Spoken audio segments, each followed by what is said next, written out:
Welcome to the Wild West brought back to life, where legends, outlaws, and gunfights ride again in epic storytelling. Saddle up, hit that subscribe button, and join me as we journey into the untamed frontier. The Reno Gang, America's first train robbers. The fields of Jackson County, Indiana, swayed under a hot summer wind in the 1850s. Four brothers, Frank, John, Simeon, and William Reno, were raised in a farmhouse where discipline was as scarce as rain in a dry season. Their father, a hard man who worked the soil until his hands were raw, instilled toughness but little warmth. Their mother tried to teach them compassion, but the seeds of rebellion already festered in their restless souls. From the start, the Reno boys carried a reputation for trouble. Fistfights at barn dances, gambling at country fairs, and whispered accusations of theft marked their adolescence. But Jackson County wasn't blind. It was simply fearful. Few dared cross the Reno brothers, for they always came in a pack, and loyalty to one another was unshakable. The townsfolk could already sense it. These boys were bound for a darker path, a trail carved not by plows but by pistols. As the boys grew into men, war erupted across America, and the Reno brothers saw opportunity in the chaos, an opportunity that would set them on a collision course with destiny. When the Civil War broke out, the Reno brothers found themselves torn between duty and profit. Some enlisted, but the lure of bounty jumping, signing up for money, deserting, and repeating the cycle, proved too tempting. Others stayed home, running cons, robbing travelers, and exploiting the absence of law as men marched off to fight. By war's end, Jackson County was scarred, and so were the Renos. They returned hardened, armed, and hungry. The land was poor, and honest work offered little reward. But dishonesty, that carried promise. Trains were spreading across the Midwest, long iron serpents filled with cash, gold, and goods. And no one yet had dared to stop them. No one, until the Renos.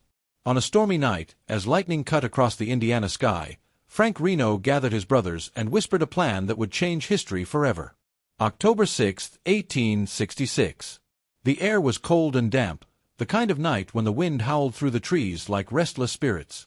The Jeffersonville, Madison, and Indianapolis Railroad train roared down the track, its whistle piercing the darkness. Waiting ahead, masked figures crouched low, hearts pounding. The Reno brothers, with pistols drawn and dynamite ready, were about to do the unthinkable. As the train screeched to a halt, passengers peered out in confusion, until gunfire split the night. The Renos stormed aboard, revolvers flashing. The conductor was struck down, the safes were blasted open, and $13,000 in cash spilled into their waiting hands. In mere minutes, they vanished into the black woods, leaving behind wreckage, blood, and fear. The West had its first train robbers, and their names were Reno. By dawn, the story spread like wildfire, and every lawman in Indiana swore an oath: the Renos would be hunted to the ends of the earth. The Renos hid in the tangled forests and outlaw dens of southern Indiana, where smoke from campfires rose through the trees like ghostly signals. They laughed over their winnings, convinced they had outsmarted the world. But money has a way of slipping through outlaw fingers. Gambling, whiskey, and women devoured their fortune, and soon hunger gnawed again. Yet their fame was growing. Newspapers thundered about the Reno Gang, painting them as both demons and legends. Young farmhands dreamed of joining them, while preachers called down hellfire upon their souls. But the brothers didn't care. They were no longer petty thieves, they were kings of the rails. But with every stolen dollar, the net of justice tightened. Pinkerton detectives had taken notice, and their relentless pursuit was about to begin. In Chicago, a new kind of hunter prepared for war. Allen Pinkerton, head of the famous detective agency, had made his name chasing counterfeiters and spies. Now his men were being dispatched to Indiana, carrying warrants, rifles, and an unshakable reputation for bringing down outlaws. The Renos scoffed at first. They had beaten sheriffs, marshals, and posses. But the Pinkertons were different, cold, methodical, and merciless. Each robbery left behind clues, and each clue brought the detectives closer. Townsfolk whispered that the Renos were doomed, but the brothers laughed louder than ever, their bravado masking a growing fear. One misty morning, as the Renos rode toward another heist, a shadow moved in the trees. Pinkerton eyes were already watching. The sun dipped below the horizon as the Reno brothers prepared for their next strike. This time, the target was bigger, richer, and more dangerous. an express train carrying government bonds. Their plan was meticulous: halt the locomotive on a lonely stretch of track, overpower the guards, and vanish before the law could stir. The night air reeked of smoke and iron as the gang boarded the train with guns blazing. Guards resisted, but the Renos fought like men possessed, their revolvers cracking in the dark. When the safe refused to yield, they unleashed dynamite, shaking the car with a thunderous blast. The spoils were theirs once again, but so too was blood. The lifeless bodies of men who dared to stand in their way lay cooling on the iron floor. For the first time, the Renos had left corpses behind. The law would not forgive, and neither would the people. Back in their home county, the Renos swaggered through the streets of Seymour like conquering kings. Saloons echoed with their laughter, and poker tables sagged beneath their winnings. Yet beneath the revelry, fear gripped the town. Shopkeepers shuttered early, farmers muttered curses, and mothers warned children to stay indoors after dark. The Renos ruled by intimidation. Their allies filled juries, bribed sheriffs, and silenced witnesses. Any man who spoke against them risked a midnight beating, or worse. Jackson County, once a quiet corner of Indiana, now pulsed with lawlessness. To many, it seemed the Renos were untouchable, their empire unbreakable. But whispers reached Chicago. Townsfolk were ready to rise up, and Pinkerton men were already slipping into town in plain clothes. The walls were closing in. Every empire falls from within, and the Reno Gang was no different. Among their circle of hangers-on and recruits was a young man named Grubbs, a petty thief desperate for their approval. He drank their whiskey, laughed at their jokes, but his loyalty was paper-thin. When Pinkerton agents cornered him in a dark alley, offering gold and freedom in exchange for information, Grubbs folded like a cheap deck of cards. The Renos had planned another robbery, their boldest yet. But now the Pinkertons knew every detail: the meeting place, the weapons, the timing. As the brothers sharpened knives and loaded rifles, their betrayer sat in silence, sweat dripping from his brow, praying they'd never discover his treachery. On the night of the heist, as the Renos crept toward the train, unseen hands were already cocking rifles in the shadows. The Renos rode into the dark, unaware of the noose tightening around their necks. The train screeched to a halt, but this time no terrified passengers awaited them.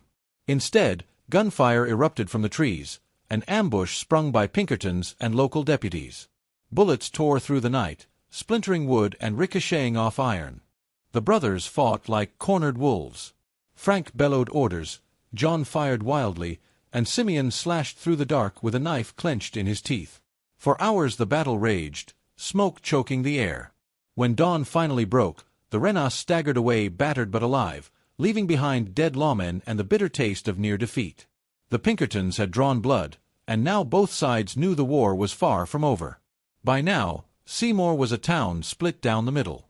On one side were those who feared the Renos, who bent the knee to their power and prayed they'd never cross paths. On the other side were those who had lost fathers, brothers, or sons to their crimes and swore vengeance no lawman could deliver. In backrooms and barns, whispers turned to meetings. Farmers, merchants, and preachers gathered by candlelight, forming vigilante committees. They vowed to end the reign of terror, with or without the law. As torches flickered in the night, the promise of bloody justice was made. One way or another, the Reno brothers would pay. And deep in their hideout, the Renos heard the rumblings of revolt, laughing it off, unaware that the fury of the people would soon come crashing down upon them like a storm. The Reno brothers had grown bold, almost reckless. Their latest raid left not just a train plundered, but a town shaken. After fleeing with the loot, they stormed into Seymour like conquering warlords. Drunken gunshots cracked the night air, and terrified townsfolk huddled in silence as the brothers paraded their spoils. But this swagger carried a price. Their spree was no longer whispered in taverns, it was shouted from newspaper headlines. "Bloody Reno Gang strikes again," the front page screamed. Every town they passed through felt the chill of dread, and every lawman worth his badge began plotting their downfall. A telegram sped across the wires that night, summoning reinforcements the Renos could never have anticipated. The governor himself was ready to act. Governor Morton had read enough reports, seen enough funerals, and fielded enough complaints to act. The Renos weren't just bandits, they were a disease festering in Indiana's heart. So he summoned the one force feared by outlaws everywhere: Allen Pinkerton's detective agency. The Pinkertons arrived quiet, methodical, and ruthless. Disguised as drifters, gamblers, and farmhands, they slipped into Jackson County like ghosts. They listened, they watched, and they waited. Within weeks, they had mapped out the Renos' every movement. For the first time, the gang was being hunted by professionals, not bumbling sheriffs, but men who made a living out of breaking outlaws. But Pinkerton steel would soon clash with Reno fire, and only one side could walk away. The Renos planned another daring strike, this time on a payroll train carrying government gold. But unbeknownst to them, the Pinkertons had already infiltrated their ranks. A spy fed every detail of their plan to the waiting lawmen. When the Renos charged into action, expecting another easy score, the night exploded in gunfire. The train wasn't carrying gold, it carried waiting lawmen. Bullets whizzed through the darkness, sparks showered from the tracks, and horses screamed as they bucked and reared. The Renos barely escaped, diving into the river under a hail of lead. They survived, but their aura of invincibility was shattered. In the chaos, one Reno man was captured alive, and under interrogation, even the toughest outlaw could break. Behind iron bars, the captured gang member sweated under the gaze of the Pinkertons. Days passed, the man refusing food, swearing loyalty to the Renos. But every outlaw has a breaking point. Under threats of hanging, and promises of mercy, he finally talked. Names spilled out. Hideouts, secret routes, caches of stolen goods. The Pinkertons had cracked open the Reno Empire, piece by piece. Yet even as their walls closed in, the brothers refused to bend. For them, surrender was worse than death. Their eyes blazed with a single conviction: if the law wanted them, it would have to drown in blood to get them. With every secret exposed, the Renos prepared for the inevitable, an all-out war against both the law and their own people. The people of Seymour had had enough. Churches rang with sermons of justice, and barns buzzed with whispered oaths. Farmers, blacksmiths, and shopkeepers armed themselves with rifles and torches, forming a vigilante army that swore to rid Indiana of the Reno scourge. The Renos laughed when they first heard of it, mocking the farmers' army. But as the weeks passed, their laughter faded. Vigilantes patrolled the roads, guarded the trains, and hung Reno sympathizers from trees as warnings. The Renos were losing their grip, not just to the law, but to the very people they once ruled by fear. And one moonless night, as the Renos huddled in their hideout, the glow of torches flickered on the horizon, an army of townsfolk marching straight toward them. The Renos peered from the cracks of their hideout cabin, watching the glow of torches snake through the woods like fire ants. The vigilantes were coming. Dozens of armed townsfolk, faces grim, rifles clutched tight. The Renos, who once strode through Seymour like kings, now crouched in the shadows like hunted prey. But Frank Reno wasn't one to cower.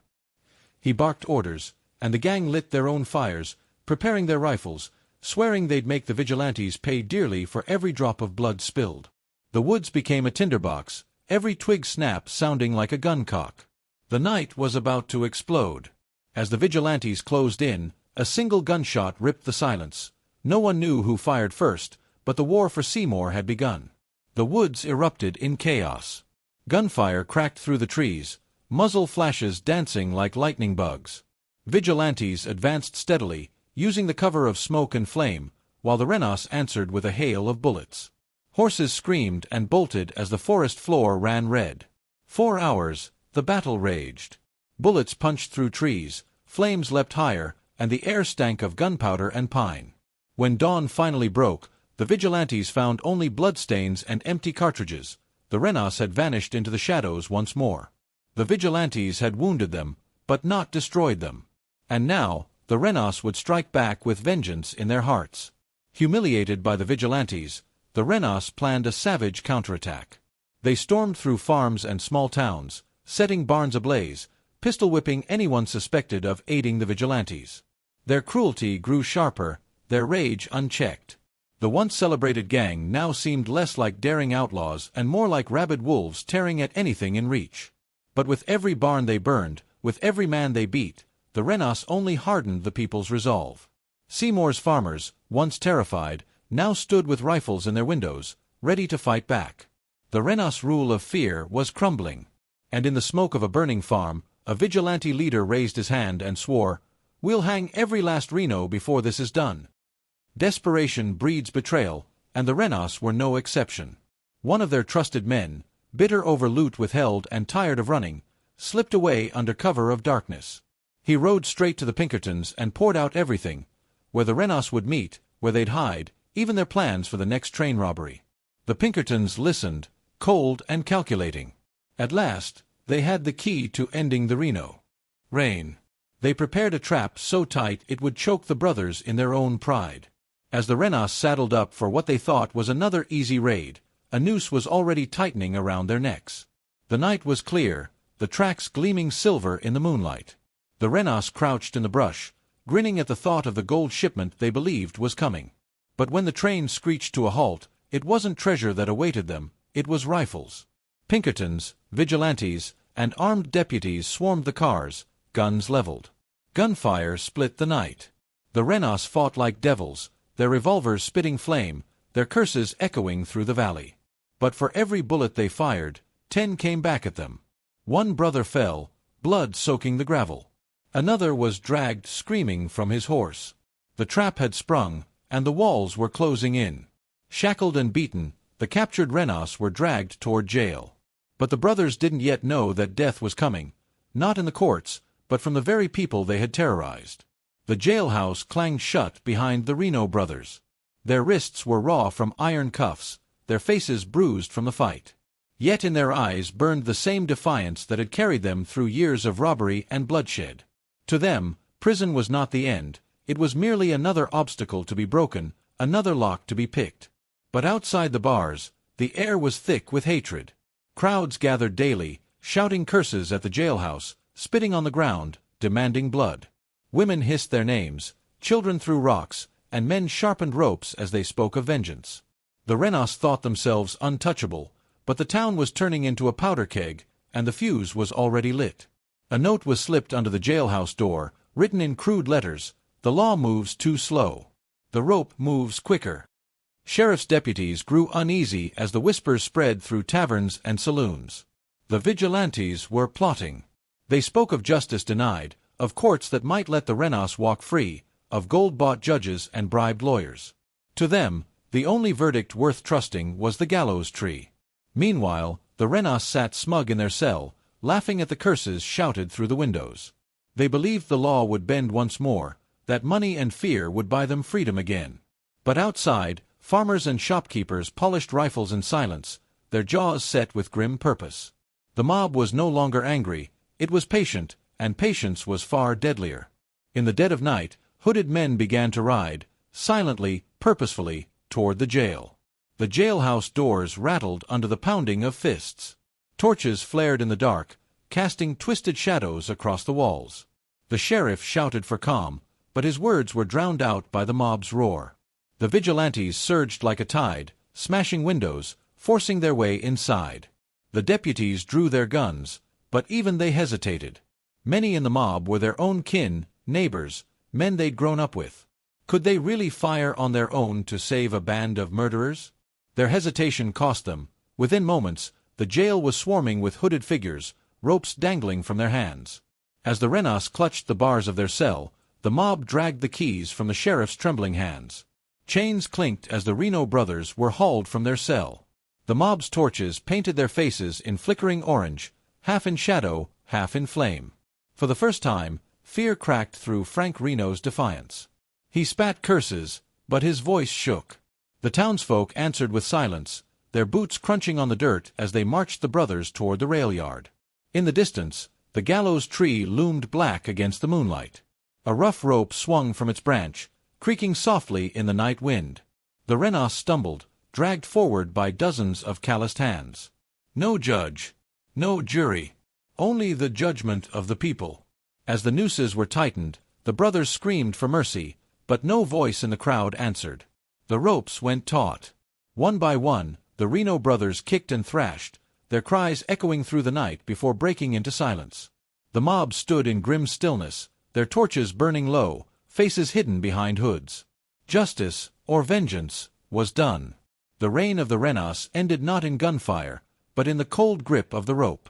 When dawn broke, the bodies swung still, creaking in the morning wind. Farmers on their way to market stopped and removed their hats. Mothers turned their children away. The message was clear. The age of the Reno Gang was over, carved into history not by the courts, but by the calloused hands of the common people.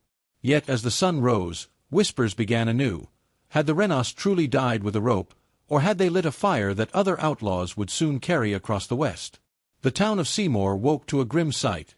The Reno brothers dangling lifeless from the rail yard beams, their shadows long and still in the dawn.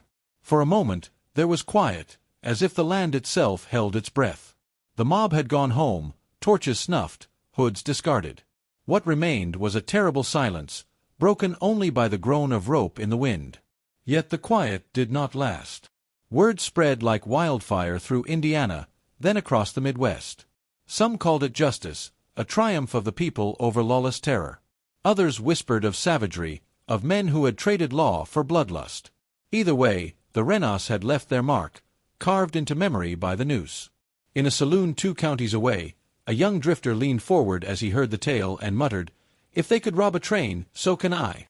Though the Reno brothers swung dead, their legend did not. To the poor, they were still symbols of defiance, men who dared to strike at banks and railroads that seemed untouchable. To restless young men, they were proof that fortune could be taken with a steady hand and a fast gun. The Reno name had become more than men, it was a banner for rebellion. Stories spread like dust storms, the Renos as Robin Hoods, giving back stolen riches, the Renos as demons, riding in the night with eyes of fire. Truth blurred into myth, but myths are what last. In Kansas, Missouri, and beyond, new gangs began to whisper of locomotives heavy with gold, of safes waiting to be cracked. The fire had been lit, and others were eager to carry the flame. In the smoky back room of a Missouri tavern, a new gang raised their glasses and swore, "We'll finish what the Renos started." Railroad companies trembled. Telegraph wires hummed with warnings, and armed guards were hired to ride every line. Yet fear cannot stop ambition, and soon imitators struck. Small-time outlaws derailed freight cars, stormed passenger trains, and stole what they could. None were as daring, or as organized, as the Renos, but the pattern was set. In the heart of the Midwest, trains no longer felt safe. Conductors clutched pistols, passengers hid their purses, and every shriek of the whistle seemed to carry a note of dread. The Reno brothers might be dead, but their ghost rode the rails, spurring others into reckless acts of crime. As dusk fell over the plains, a band of masked riders gathered on horseback by the tracks, waiting for the distant rumble of an oncoming train. The years that followed saw the rise of a new breed of outlaw. Some were clumsy and died quickly, caught by the law or shot by passengers. But a few learned from the Renos playbook: strike fast, strike hard, vanish before the smoke clears. Names like the younger brothers, Jesse James, and the Daltons began to whisper across the plains. They studied what the Renos had done and improved upon it, building gangs tighter, more disciplined, deadlier. The Renos had been the spark, but these new outlaws would be the wildfire, turning train robbery from a single gang's daring trick into a defining symbol of the Wild West. In a quiet farmhouse, a mother wept as her son strapped on his father's old revolver and said, "The Reno boys showed us the way." For all their daring, the Reno brothers left behind no riches, no dynasty, only a curse. Their family name was stained, their homestead abandoned, their graves marked by stones chipped with hatred. Even their kin struggled under the weight of their legacy, shunned by neighbors, whispered about in church pews. Yet in every saloon, their story was retold, sometimes with awe, sometimes with venom, always with fascination. The Renos had been the first, and being the first meant they could never be forgotten. Their curse was also their immortality. They had shown the world that trains could bleed, that railroads could be robbed, and that even ordinary men could seize destiny with a gun and a plan. And so the legend of the Reno Gang lived on, a dark seed buried in the soil of America, waiting for the next outlaw to rise. The Reno brothers had shown America something it had never seen before, a train robbery. But their downfall was equally instructive. Outlaws who followed in their footsteps studied not only their daring but also their mistakes. The Renos had been sloppy, too bold, and too quick to spend their spoils. Worse, they had failed to keep the loyalty of their own men, and betrayal had been their final undoing. New gangs vowed not to repeat such errors. They drilled like soldiers, dividing roles, safecrackers, lookouts, enforcers. They built hideouts deep in the wilderness, not in towns where mobs could gather. And most of all, they learned that fear was as valuable as bullets. A well-timed reputation could clear a saloon before a shot was ever fired. The Renos had died by the rope, but their deaths were lessons carved in fire for those who came next. In Missouri, a young farm boy named Jesse James studied the story of the Renos and murmured, "I'll do it better." Jesse James was no ordinary boy. Hardened by war, scarred by betrayal, he carried a bitterness that found fuel in the Renos legend. To him, the railroads were not symbols of progress but chains of greed, choking the common man. And if the Renos had proven they could be robbed, Jesse was determined to prove it could be done with precision, style, and escape intact. When Jesse and his brother Frank struck their first trains, the echoes of the Renos were clear, but the James brothers added something new. They crafted themselves as folk heroes, spinning tales of stealing from the rich to give to the poor. Newspapers ate it up, the people whispered it by firelight, and soon Jesse James was not just an outlaw but a legend. The Renos had been feared, Jesse James would be adored. Somewhere in the shadows, a lawman swore an oath, "The Renos are gone, and Jesse James will follow." The years rolled on, and the West caught fire with outlawry. The James Younger Gang, the Daltons, the Wild Bunch, they all owed a debt to the Renos. Every whistle in the night became a signal for danger, every plume of smoke a reminder of stolen gold. But this age was more than crime. It was spectacle. Outlaws were not just robbing trains, they were shaping the mythology of the frontier. Ballads were sung in saloons, dime novels flew off printing presses, and children played at being outlaws in dusty alleys. Train robbery had leapt from bloody reality into American folklore. The Renos had begun it, but others would refine it into legend. In a lonely canyon, a gang plotted their heist under the moonlight, swearing it would outshine even the Renos. Yet for every tale of daring, the gallows waited. The Renos had proven that outlawry was a game of chance, and most who played lost. The James brothers were hunted mercilessly. The Youngers rotted in prison. The Daltons died in the street, riddled with bullets. It was as if the noose that claimed the Reno brothers cast a long shadow across every outlaw who followed. The lesson was clear: the West loved its rebels, but it demanded their blood in the end. The Renos had been the first to learn it, and all others would follow the same trail: fast horses, stolen gold, glory, and then the rope or the grave. But even in death, the Renos name lingered like smoke, daring America to remember. Years after the last Reno had swung, their story still burned. Campfires crackled with their names. Railroads remembered them as a nightmare. Outlaws remembered them as pioneers. And ordinary folk remembered them as proof that even the mighty could bleed. America was changing. The Wild West was fading into rails, telegraphs, and towns, but the Renos belonged to the timeless part of history, the part carved in blood and rebellion. They were not heroes, not devils, but something in between, men who reached for freedom with guns in hand and paid the price. The Reno brothers had been America's first train robbers, and for that, they could never be forgotten. They were the spark that lit the outlaw age, the flame that others carried, and the legend that still whispers in the iron song of passing trains. And so, when the whistle wails at night and the rails tremble beneath steel, some swear they still see riders in the dark, ghosts of the Reno Gang, chasing the locomotive into eternity. Even as railroads stretched farther west, every new track laid seemed haunted by the Reno Gang. Conductors told stories of their raids, guards clutched rifles tighter, and passengers glanced nervously into the night. The Renos had died, yes, but their shadow lived on, looming larger than the smoke of any engine. For the people, the Renos became cautionary tales whispered to children: "Don't stray too far, or you'll end up like a Reno." But for the restless, the gamblers, and the dreamers, their name was a spark. If the Renos could strike at the iron giants of progress, perhaps so could anyone bold enough to raise a gun. One outlaw, staring at a passing locomotive, muttered under his breath, "The Renos were just the beginning." From the ashes of the Reno Gang rose countless imitators. Some were desperate farmers turned thieves, others Civil War veterans too restless for peace. But all followed the Renos bloody blueprint: stop the train, seize the gold, vanish into the wilderness. Yet few had the discipline or daring. Many were shot down in their first attempt, others betrayed like the Renos themselves. Still, each new robbery carried the same echo, a country still reeling from the audacity of the first. Even when these gangs failed, the legend of the Renos grew stronger. After all, It was their name that had opened the door to this bloody new age.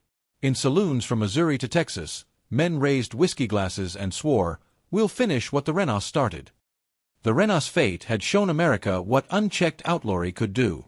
Lawmen, Pinkerton agents, and railroad detectives began to organize like never before.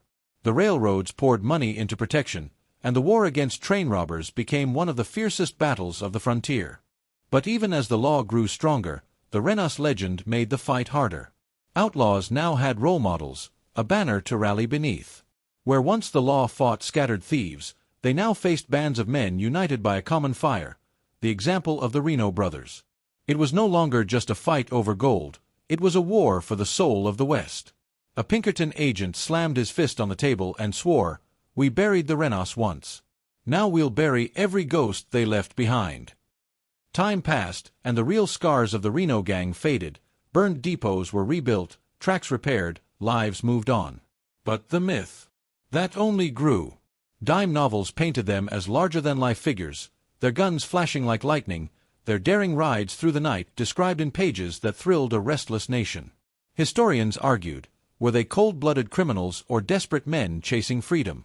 Folks in taverns debated their memory. The truth blurred into legend until no one could quite tell where fact ended and folklore began. The Renos had lost everything, their gold, their lives, their chance at redemption, but in losing, they had won something greater. Immortality. And so, the question lingered, did the Renos shape the West, or did the West shape the Renos? In the end, the Reno brothers were just men. But their story rose above flesh and bone, riding on every train whistle that cut through the night. Their legacy was not just robbery, it was defiance, rebellion, the eternal cry of those unwilling to bow to the march of progress. Today, the locomotives thunder on, their iron wheels carrying us farther from the dusty trails of history. Yet still, in the hush of twilight, some swear they hear the pounding of hooves beside the rails, the echo of gunshots, and the shadow of riders fading into the smoke. The Reno brothers were the first. And though they died by the rope, they live forever in the legend they created. They were America's first train robbers, the spark that lit the outlaw age. Their story was not just written in blood, it was carved into the steel tracks of a nation. And as long as trains run through the dark, the ghost of the Reno Gang will ride with them, forever.